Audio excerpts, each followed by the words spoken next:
Bonjour à tous et bienvenue dans cette troisième vidéo sur le langage de programmation C++. Aujourd'hui, nous allons voir comment afficher du texte dans la console, comment écrire du texte et enregistrer la valeur dans une variable. Et nous allons également voir les séquences d'échappement. Donc, pour afficher et écrire du texte, il vous faut bien sûr inclure la bibliothèque IOStream. IOStream, qui je le répète, veut dire Input, Output, Stream. Entrée, sortie. Donc, pour afficher du texte, vous devez utiliser ceci. Vous avez également la possibilité de faire ce qu'on utilise en langage C, donc fstring. Je ne l'utiliserai pas ici puisque c'est un cours C++. Donc, std standard. Les deux points, ça veut tout simplement dire que c'est un espace de nom. On verra ça plus tard. Et cout, donc le C c'est pour C et out pour sortie. Donc ça permet d'afficher du texte ou la valeur d'une variable. Imaginons que je déclare une variable nombre qui est égale à 3, que j'écris std nombre de points. Oula. Ah, nombre. Cela va bien afficher nombre de points 3.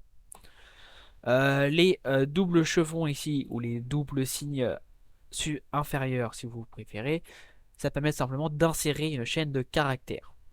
Ensuite, vous avez stdendl, ça permet simplement d'insérer un saut de ligne, ou également, également de vider le tampon de sortie.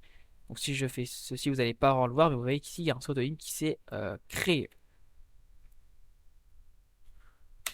Ensuite, std cin, donc c in pour input, donc entrée.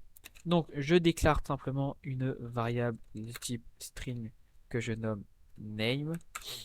J'affiche un petit texte rapidement où j'écris nom et j'utilise stdcin. Cette fois-ci, j'utilise l'inverse des chevrons, donc les chevrons ouverts, donc pour le logo supérieur si vous préférez. Et j'affiche tout simplement name. Voilà, nom, où j'écris, je vais écrire Vador. Je pense que vous avez vu avec le fond d'écran, j'aime bien Star Wars.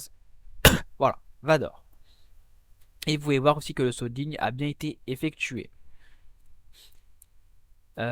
Ensuite, imaginons, vous voulez écrire le nom en entier avec un espace. Alors évidemment, déjà, je n'ai pas fait afficher la variable. Donc, déjà là, si je fais ça, vous voyez que la valeur de variable, enfin, la valeur de name a bien été enregistrée. Si je le relance et que j'écris cette fois-ci le nom en entier, Dark Vador, vous voyez que seul Dark a été pris, puisqu'il ne prend tout simplement pas d'espace. Pour ceci, vous faites tout simplement un truc très simple. Vous, appelez une fonction std_getLine qui provient de la bibliothèque string. Vous tapez le type, faites pas trop gaffe à ça, c'est assez compliqué à comprendre. stdcin, le type, et vous écrivez le nom de la variable, tout simplement. Et donc si je relance cela, Tark, vous voyez que tout a été pris en compte. Ensuite, vous avez ce qu'on appelle les séquences d'échappement. Alors je vais juste faire un petit truc pour rendre ça un peu plus propre. Alors, oui, vous pouvez en mettre plusieurs sans problème. Les séquences d'échappement, ça vous permet de faire plusieurs choses dans la console que vous ne pouvez pas faire classiquement. Donc, le anti/n, ça fait un saut de ligne. Vous allez me dire, c'est comme le stdendl, sauf que le stdendl, en plus, ça vide le tampon de sortie. Alors que lui, ça fait juste un saut de ligne classique. J'ai écrit tout simplement stdcout salut anti/n. Je vais pas mettre l'espace, sinon ça va faire un espace de trop. Comment ça va? Point virgule. Hop là, salut, saut de ligne, comment ça va? Je vais rajouter ça pour la suite. Ensuite, vous avez le anti/t, cela vous permet tout simplement de faire une tabulation. Donc si j'écris std cout anti/t salut, je vais écrire ça à chaque fois, ce sera plus propre. Hop là, je lance, on s'en fout. Vous voyez, cela a fait une tabulation. Ensuite, faire une tabulation verticale. En général, les tabulations, ça peut être utilisé vertical.